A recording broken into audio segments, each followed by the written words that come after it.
are pleased to finish off the afternoon with our last company, AE Carbon Capital. Today we have Mr. Victor Yeow from AE Carbon Capital, who is the advisory chairman. AE Carbon Capital is based in Malaysia, is focused on green technology applications for sustainable development and primarily in waste management and green energy, targeting Malaysia and Southeast Asia. The company is private and has raised $500 million and potentially looking to IPO, hopefully in the near future. I'll let Victor come up here and give a brief presentation, and we'll follow it up with a Q&A. Victor. Thank you. Good afternoon. First and foremost, I'd like to thank Tony for the invite, and thank you everyone still staying back in late afternoon. I'm going to finish off quick so that we can have a early leave this hall. I'm from Kuala Lumpur, Malaysia, in Southeast Asia. From what I hear this morning, this part of the world have completely different perspective when it comes to waste management. We are probably from a different world altogether from what I'm here really. And the way, even though the subject is the same, renewable energy production, sustainability, and waste to resources, but the building blocks is very different. Just press the green button. Okay. The building blocks is very different because in our part of the world, it's a very high entry barrier business because we are a concessional company, and the entire waste management market is dominated by the government agencies. They all belong to the government. So therefore, this market never existed for the past 40 years until the last 10 years, meaning the market just opened up. So therefore, today I'm presenting the opportunity to the American, to this part of the world, looking into this opportunity. It's a high entry business, and pretty much every concession we get 25 years to 30 years of contract. And that allows us to control the resources. As we all know today, from our part of the world, waste is the resources. It's not to be dumped in the landfill. The reason is I'm going to go through very quickly. Why is that so? Oh, sorry. How can I go to this space? First and foremost, because of energy demand. In Southeast Asia, we rely on our own production of oil and gas and coal. But for the last 10 years, we have realized that the oil production has been going down and down. And in fact, by 2040, we're going to be a net importer by 80% of our oil and gas requirement. That forced the government in the entire region to look into alternative fuel. And also, the second challenge that we have is that because we are trading with countries, 80% of our trading partners are carbon tax compliant countries. That forced the entire region to look into environmental protection, especially CS4, methane gas, because landfill gas, as you know, is one of the largest contributors of methane generation over the world. So it forced countries to look into forming strategy for carbon neutrality by it was launched in 2023, and the whole region wants to achieve carbon neutrality by 2050. This is a big goal. And they are in the situation which is a no-win, right? And with yesterday's announcement of tariff, it's making it a little bit harder. The good thing is most of our trade are with European, the Japanese, the Korean, the Chinese, and but 30% of the trade is with the United States. So there's a lot of adjustment need to be done. So this is the second push factor, carbon tax and economy linkages. The third one is because, fortunately, the technology is ready. And we have tried it out in Thailand. Thailand is in a unique situation because Thailand is the only country that doesn't produce enough oil and gas for the last 40 years of their development path. So they have been importing coal and oil and gas. So they started down this route very early. And especially in Bangkok, because Bangkok is, there's a reason why it's called the Venice of the East, because it was sitting on the river delta. By sitting on the river delta with growing population since the 1990s, the government had took the initiative to recycle household waste because they know they couldn't afford to contaminate groundwater because they rely on only one single source of freshwater stream. Yeah? So they started earlier. And they started the route of working on single stream waste. Single stream waste means it's dirty. There's no value into it. But they started earlier, they learned, and today they reap the benefit. And today in Thailand, we are able to produce solid fuel and liquid fuel cheaper than coal. We are able to do that. So it makes us very competitive. So because of that, so right now we are obviously, when it comes to per kilowatt hour, we are it's a little bit more expensive compared to solar and geothermal and hydro. But we know solar, the load capacity is very low. It's like 16% throughout the day. It's only less than 4 hours a day. The only alternative for coal replacement is actually biomass. But biomass from agriculture's waste, the only operator that successfully run the business more than 5 years in Southeast Asia are the mill owner themselves. I mean, the feedstock owner themselves. If they have to rely on the market to source for the feedstock, they generally run out of business. Why? Because the feedstock price just keep on going up and down. Because biomass feedstock is, it can be used anywhere in the world, especially in the Japanese market, in the South Korean market. Yeah. So that has been a problem in Southeast Asia. Every time when the diesel price higher than $80 to $70 per barrel, crude oil price more than $70 per barrel, biomass price just goes up. And that leaves all the biomass power plant in Southeast Asia doesn't have the feedstock to run, and they collapse. So those that are remaining still running are those feedstock owners themselves. That leads to the next, we call it opportunity. Now, household waste or post-consumer waste is one of the most undervalued feedstock resources in Southeast Asia. And it's good for now, when I'm speaking in this, I have opportunity to present in this symposium, because that means very little people know about it. Why I say so? Because in Thailand, being a mature market, municipal solid waste actually is a sellable commodity.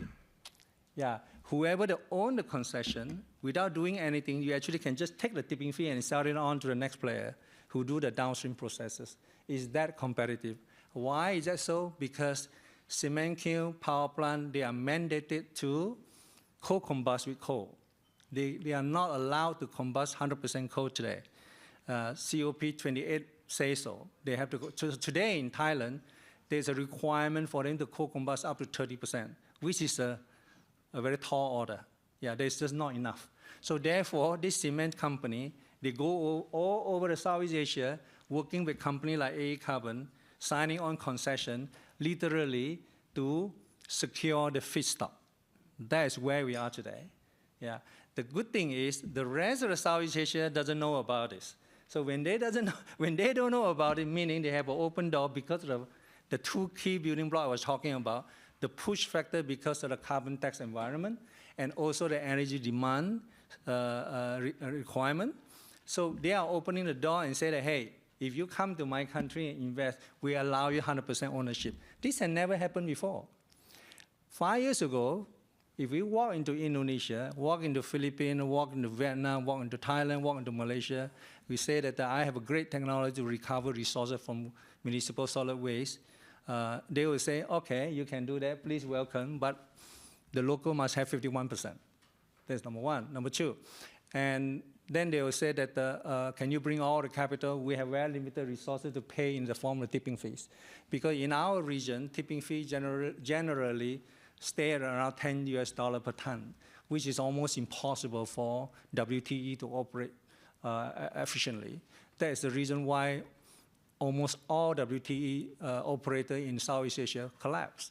They collapse not because the technology is not viable. They collapse because of two reasons. The tipping fee is too low, and then, of course, the incentive from the power rate, the FIT rate is too low. And worse is because the garbage coming in single stream. When garbage is collected in single stream, they are wet and dirty. It's just not ideal situation for combustion. So therefore, they have to add additional investment for pretreatments. They add a lot of cost, which make the entire business model doesn't make sense. Yeah. So therefore, in a very short period of time, we are in a situation where we are able to capture the market situations like this. There are about 200 million tons a year of municipal solid waste, household waste, and coming every year. And this is the region which is still growing.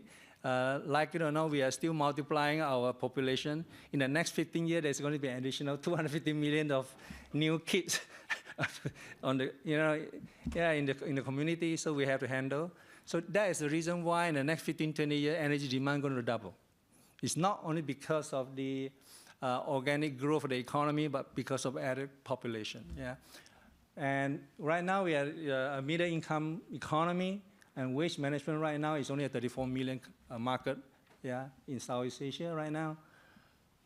And another interesting statistic that we just learned is that according to Ocean Cleanup, they did the research for 10 years, and they found that 80% of the garbage that end up in the ocean actually came from Southeast Asia, which is a strange statistic when we occupy just a small landmass. All the while we thought it could be from India or from China, but actually happened to be not true. The exact number is 78%. Yeah, they traced it back, and they found that 78% of the ocean plastic actually came from Southeast Asian nation. Yeah, I don't want to name which country was that. Yeah, it's not very polite. But this is statistic, yeah.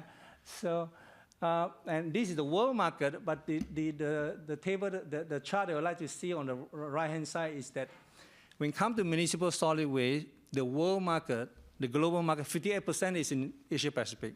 And that's easy to understand because of the population. Yeah. And this number is going to increase.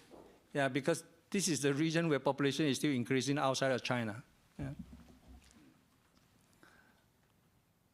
So our perspective, this is a valuable feedstock. Yeah, I'm going to say it over here. When I'm back in Kuala Lumpur, I wouldn't say that. I would say that we need to solve this public health problem, so give me more money. Right?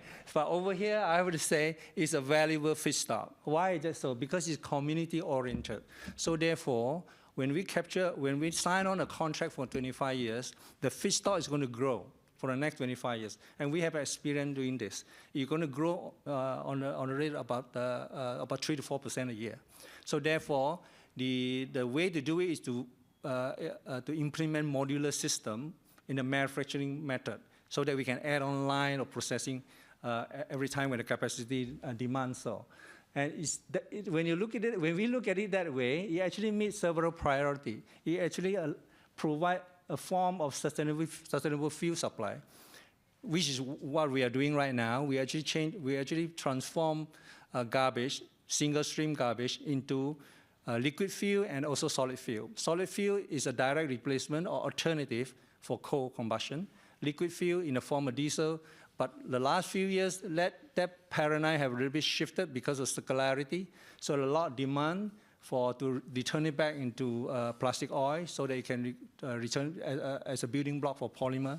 Yeah? So there's a little bit shift over there. The second one is because it also solved the problem of avoiding CH4 emission. Yeah, so this is the direct effect. The third one, of course, we produce a lot of circular product because our trading partner required that. And the last one, which is a good thing, is that because the entire thing is technologically driven, so therefore over time actually we can get it more and more efficient and bring the cost down. What we do two parts of the business. In the entire day I was sitting here, I did not hear the second part of it. The first part, which is straightforward, waste management literally means taking waste from a garbage truck, process it into one way or another, either in the form of energy or in the form of product, and then sell it on, and making money out of it, other than just a tipping fee. Yeah? So that is a typical model. The way we do it is similar. We avoid landfilling, so therefore we avoid CH4 emission. We turn everything into product other than those items that literally have no value in our marketplace. Will be like broken ceramic, glasses, things like that, or stone. The second part of our business, which is interesting, is landfill rehabilitation or landfill mining, commonly called. This is a very popular business model in my part of the world. The reason is because we are not a coal-producing country except Indonesia. And Indonesia produces very low-grade coal, yeah, very low-quality coal with 40% moisture. So therefore, it's bad for combustion. The rest of it we have to import from Australia, which is a very high cost. So in my region, everybody looking at alternative. The only alternative that can be used to co-combust with coal would be biomass from farm waste. But as we just discussed earlier, farm waste biomass is just not viable on a big scale basis. So municipal solid waste is viable because it grows. Yeah, it grows, and it gives you a very stable feedstock. Yeah, that is the reason why landfill all over my region have been mined out. Yeah, in Thailand, it's going to be very difficult for you to find a landfill that is more than 5 meters high, because once you reach 5 meters, somebody will go in and say, "Can you sign a contract with me?" The landfill owner will say, "Please take it away and give me a cut for whatever you make." Yeah, that's what happened. Yeah. The rest of the region from Malaysia, Indonesia, no, this is not going to happen because they are not aware of it. So what AACC is doing, we are moving into those markets and sign out contract as early as we can, and so that we are able to be involved in this business in the scalable way. And another part I would like to mention is that our business model, we turn waste into fuel, not energy. Because by turning waste to energy, we are geographically limited to the grid. And also be constrained by the grid congestion sometimes, permit is a problem. And thirdly, usually the tariff is controlled by the government. So it's just not viable very often. Yeah? By turning into fuel, that fuel can be transported and used by everybody. Yeah. Right now, the big demand is in Singapore, in Thailand, in South Korea, in Japan. They look for this sort of feedstock. This is what we do. I think I'm not going to spend a lot of time doing this. It's quite common. Every waste management company do that. And this is landfill rehabilitation. We literally turn wasteland into real estate. The one good thing about Southeast Asia is this. Many of these big landfill is right in the middle of the city. Why is that so? Because when landfill was first started, usually it's at the fringe of the city. But the city grow and get near.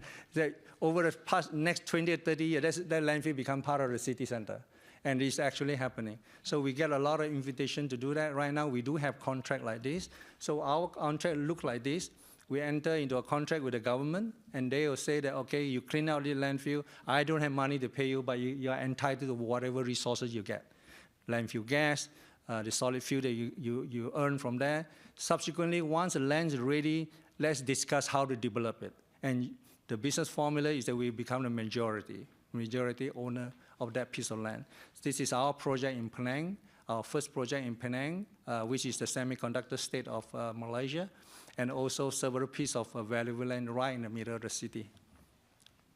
I'm not quite sure whether such an opportunity exists in this part of the world, because US is endowed with so much of land for landfill, so it might be quite difficult to find landfill right in the middle of the city. Yeah. And then there's a new twist to the whole thing that we are doing. All the while the company was involved in waste management, there's no petrochemical company talking to us. There's no brand owner like to talk about waste management until this directive came from EU that say 25% of PET beverage must have recycled content. And by 2030, 30% of all plastic beverage bottles must have recycled content.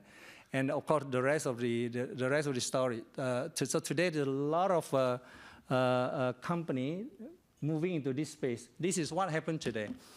20 years ago, when I get involved in this business, we're only talking with the local municipality, local government, provincial government, state government, and saying that you have a public health problem. Instead of you're looking for more and more landfill, let's build a factory and solve that problem. Yeah? But today is different. We have companies like Exxon, Chevron, Honeywell, BP, SDG, that stands for Sai Cement, Indo Cement, Petronas Gas, Idemitsu, Soji from Japan, talking to us, can you sign on that contract? We'd like to be your partners. It's a totally different dynamic today. So which is great, yeah, from a business perspective. So these are our off-taker. Exxon, BP. BP would like to buy Euro 5 diesel. Exxon, Chevron, they like to buy circular plastic, returning back to plastic. Indo Cement, SCG, which is one of the largest cement companies in Southeast Asia, they like the solid fuel. Yeah. And on the other side, biogas and carbon credit, Idemitsu from Japan, Petronas Gas, Sojit, a big trading house from Japan, they buy carbon credit as well as the compressed natural gas. And right at the top right-hand corner, those are our government off-taker. They pay us a certain form of tipping fees. They are our business partners. our value, ESG, E. In Southeast Asia, we have a bracket E over there because it has to make economic sense. So otherwise, ESG is great for us, but then the G tends to be a bit small when we talk to the government. They will say, make the E a little bit bigger. That's how it ends up. It has to make economic sense. But this is where we are today.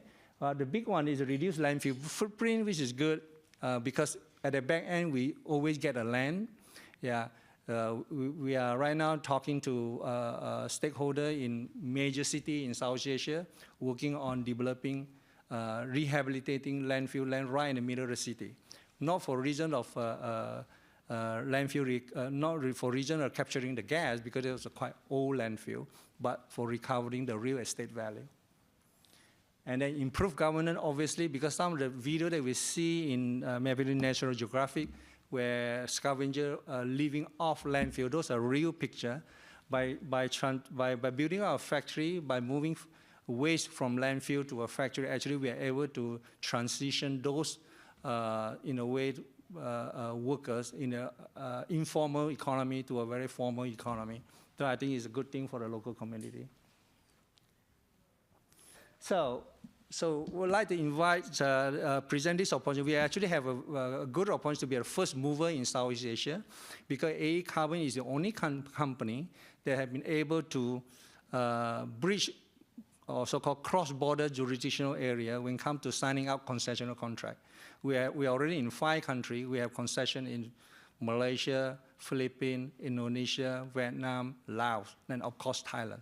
Yeah, because when you talk about municipal solid waste business, usually they are local because it's quite difficult to cross border and get a contract for another government.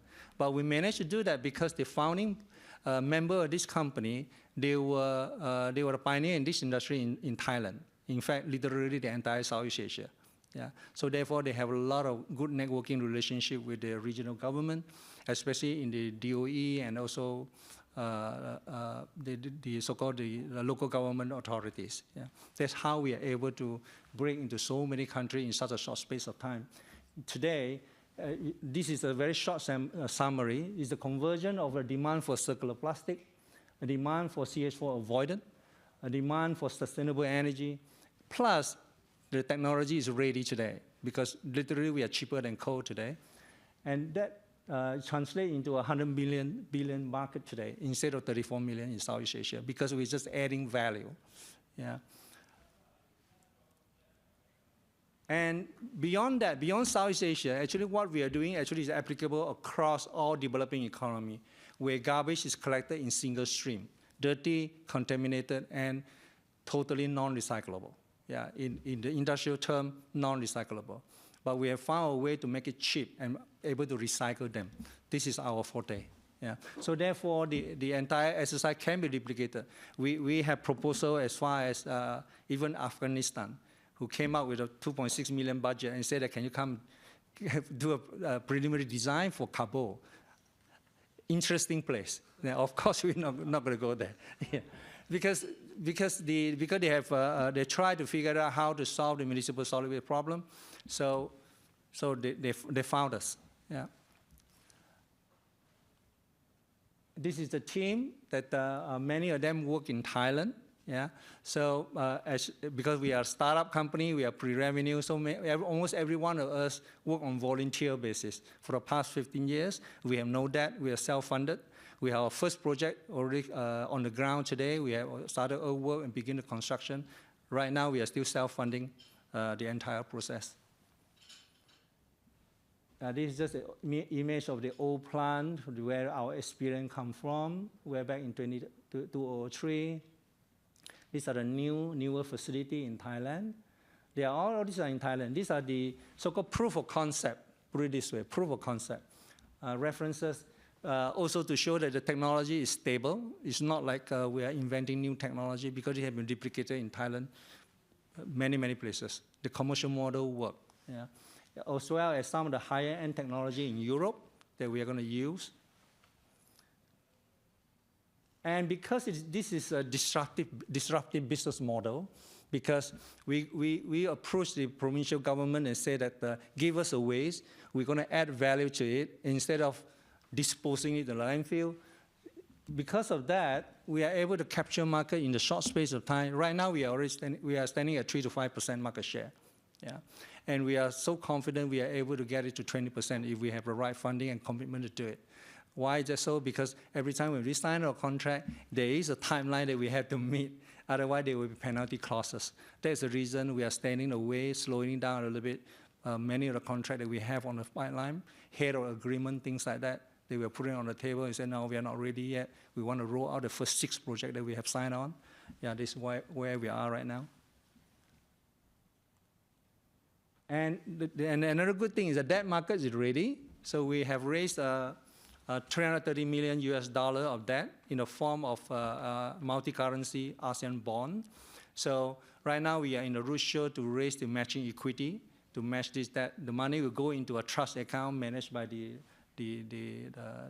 advisor of the Sukuk Fund or the ASEAN green bond. So in this way, we believe we are able to provide a little bit of investor confidence about the way the fund is being managed. Yeah. The first portion, the first tranche to be rolled out in the second quarter of the year, this year. The next one will be in third quarter or first quarter of 2026. Those are the banks that are underwriting the Sukuk, the so-called the green bond, multi-currency green bond. Projected revenue, majority of this is actually come from the circular product that we sell to multinational companies like Exxon. Those are the high-value products.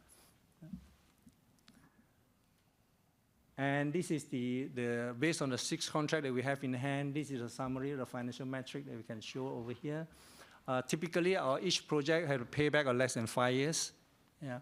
A smaller project has a payback of less than 3 years. Because the value proposition is still good today, because for most part of my market, they still see solid waste as a very undervalued feedstock. So in a way, we are still in a good position to take advantage of the value, because we can foresee 10 years from today, meaning by 2035, it will be quite difficult to talk to a local government and say they give me the tipping fee, because by then they would have known that, hey, this is valuable feedstock. Okay, I'm going to sign your contract with you. Probably you have to share profit with me. Yeah, this is going to happen. Yeah. The whole reason because in Southeast Asia, the dynamic is slightly different, because we are short of a lot of alternative energy. Yeah. So we are building a strong foundation for the business. The sustainable feedstock is very important, like any business. And in this case, the feedstock that we get not only is free, but actually get paid for it. This is the plus that makes us very competitive. In fact, any biomass power or biomass producer, they can't compete with this business model, because biomass producer, even if they own their own waste, nobody pay them. Yeah, in our case, we get paid. Yeah. So therefore, the business model is a lot more lucrative. And energy pricing, we are very competitive. $110 or $100 per megawatt hours we can do, which is almost quite similar like nuclear, yeah, on a life cycle basis. Policy support is great right now, and technology driven, because right now, as we speak, we already working with local university, adopting AI to study how we can improve the mass balance, the energy balance of our feedstock. So over time, we believe we can just get better and better and come to efficiency. Yeah. So key takeaway, this is a scalable fuel business, not an energy production business. We are fuel production business, and it's highly ESG play, because we do have the first mover advantage, and customer centric, because we are actually solving a lot of problems at the customer level. And the good thing is a concessional benefit, long-term contract, secure feedstock. Yeah, and once you get into that particular place, there's no competition. There's no competition. Yeah. Major offtake is ready, paid feedstock, rich cash flow model, because for many of the projects that we have, the moment we enter site, we get paid, even before the plant get built up, because all the time, we build our plant at the landfill. So therefore, you avoid a lot of EIA or DOE problem. Yeah? So we can shortcut a lot of permitting process. And also, because the moment we enter a landfill, we manage a landfill, we start collecting tipping fees. Yeah. And also, on top of that, in Southeast Asia, there's a minimum of 5 to 10 year tax holiday for this business. Yeah. Philippines is better. First 7 years tax-free. The next 10 years is only 5%. So this is great. So therefore, we design a business to have a payback less than 5 years. All right. Thank you very much. I think that's all. Yeah. Well, that was very interesting, Victor. I've never seen. Please feel free to take a seat. Maybe you can get one question or so in here. You talk about having essentially a feedstock that you're going to get paid for, which is completely opposite of everything else in what we've talked about today, which is interesting. And then the landfill itself, the real estate, the value of that. Maybe you could just talk a little bit more about that, and then you emphasize 100% greenhouse gas avoidance, zero landfilling, and you just could sort of maybe tie in what the technological, you have so much secular drivers behind you, and then all the tax implications. Sort of tie in what's the technology that's going to allow all this to sort of unlock. The key technology that we learned and adopted and have, in a way, developed in Bangkok is how to take single stream waste and sort it out and clean it out to become valuable resources. The moment it becomes a commodity, anybody can take it. The difference is that in Thailand, the market is so mature, there are downstream operating company. So therefore, as a waste concession company, once we receive the waste, that was 10 years ago. We have to sort it out first before there's a second buyer. But today, once you get the waste, there is already a buyer waiting to take the single stream waste because the technology has already developed so much. And the market has already matured and become super competitive. The reason it's super competitive because there's a lot of value at the back end. They have their own buyer looking for the end product. That's what happened. But today, thank you, Tony, for the question. Because we do want to go higher up the value chain. That's the reason we are looking for higher end technology to process it into something more valuable. Because combusting the solid fuel, like it or not, is still quite linear. It's not exactly circular. So therefore, we are great to hear some of the great presentation over here, actually, that looking into complete circularity. That's great, because that is just adding value to the feedstock that we're going to have. Yeah. And Southeast Asia will love it, because we are short of feedstock. Well, that's an amazing story, Victor. I'm actually looking forward very much to following you and seeing how this plays out. Congratulations on your early success here, and hopefully we'll have some more news, some more great news coming back next year. Thank you so much. Yep.